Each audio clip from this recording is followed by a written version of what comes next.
বলছি হাতে কি 1 ঘন্টা সময় আছে? তাহলে বানিয়ে নিতে পারো সন্ধ্যের টিফিনের জন্য টেস্টি মোমো, সাথে চাটনি আর চিকেন স্যুপ।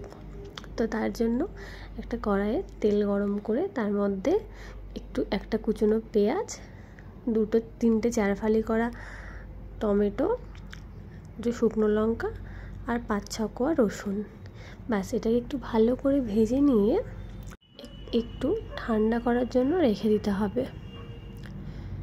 আমি একটা বাটিতে তুলে রাখছি। আর সত্যি কথা বলতে জাস্ট অসাধারণ হয়েছিল, তোমরাও বানিয়ে দেখতে পারো। আর এই যে টমেটোর এই খোসাগুলো, এইগুলো ফেলে দেবে। এইগুলো ফেলে দিলে মানে যে চাটনিটা বানাচ্ছ একদম স্মুথ হবে আর খেতেও খুব ভালো হবে। আমার চাটনি রেডি। কি সুন্দর হয়েছে চাটনিটা, দেখো, খেতেও জাস্ট অসাধারণ হয়েছিল। তো আমার ঝালটা একটু বেশি হয়ে গেছিলো, তোমরা চেষ্টা করবে ঝালটা যে যেমন খাও সেরকম তো করে নিতে। এবার চলে আসি স্যুপে। একটা কড়াইতে একটুখানি বাটার দিয়ে তার মধ্যে চিকেনটাকে একটু এপিট ওপিট করে ভেজে নেব। 1 পিসি চিকেন আমি দিয়েছি, যেহেতু আমি আমার একার জন্য করব, তোমরা তোমাদের প্রয়োজন মতো নিয়ে নিও। এরপর কুচনো আদা, পেঁয়াজ, রসুন আর কাঁচা লঙ্কা দিয়ে একটু ভাজা করে তার মধ্যে একটু নুন দিয়ে দেব, যাতে পেঁয়াজগুলো একটু গলে যায়। পেঁয়াজগুলো চেয়ে থাকলে কিন্তু ভালো লাগবে না, তাই জন্য একটু দেখবে যাতে পেঁয়াজগুলো একটু গলে যায়। এরপর আমি একটু দিয়ে দিচ্ছি জল। এবার আমি ঢাকা চাপা দিয়ে একটু ভালো করে সেদ্ধ করে নেবো। আর আমাদের যেহেতু একটু ঝাল পছন্দ, তাই আমি একটু গোলমরিচ দিয়ে দিলাম। আসলে আজকে আমাদের বাড়িতে কেউ নেই, তো মোমো তো আমার খুব ফেভারিট, তাই নিজেকে আর ধরে রাখতে পারলাম না। এই সুযোগে একটু বানিয়ে নিলাম নিজের জন্যই, কিন্তু খেতে যে এত ভালো হবে বুঝতে পারিনি। তো যাই হোক, আমার চিকেনগুলো সেদ্ধ হয়ে গেছে, মানে চিকেনটা সেদ্ধ হয়ে গেছে। তো চিকেনটা আমি তুলে নিয়ে একটু এরকম করে শ্রেডেড করে তারপর স্যুপের মধ্যে দিয়ে দিলাম। এবার একটা বাটিতে একটু কর্নফ্লাওয়ার নিয়ে তার মধ্যে একটু জল দিয়ে গুলিয়ে স্যুপের মধ্যে দিয়ে দেবো, যাতে স্যুপটা একটু ঘন হয় আর খেতেও একদম যাতে দোকানের মতন স্বাদ আসে। আমার স্যুপটাও প্রায় রেডি। এবার আমি ময়দাটা মেখে নেব। আমার ময়দা মাখা কমপ্লিট। আমি এইভাবে ছোট লেচি করে রেখেছি, তোমরা দেখতেই পাচ্ছ। তোমরা পারলে চেষ্টা করবে আরও ছোট করা, তাহলে আরও ভালো হবে।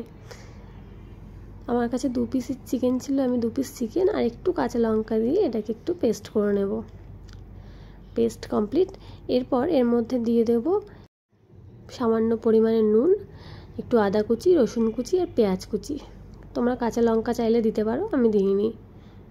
ভালো করে মাখিয়ে আমি এরকম মন্ড করে রেখে দিয়েছি। এরপর আমি একটা করে লেচি বেলে নেব আর একটা করে মোমোর শেপ দিয়ে নেব। আমি তোমাদের একটা দেখিয়ে নিচ্ছি কিভাবে মোমো বানাতে হয়, মানে মোমোর শেপ।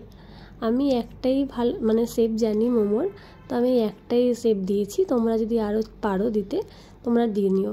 আসলে আমিও প্রথমবার করছি, তো আমিও আমিও ইউটিউব দেখেই এই টাইপসটা শিখেছি।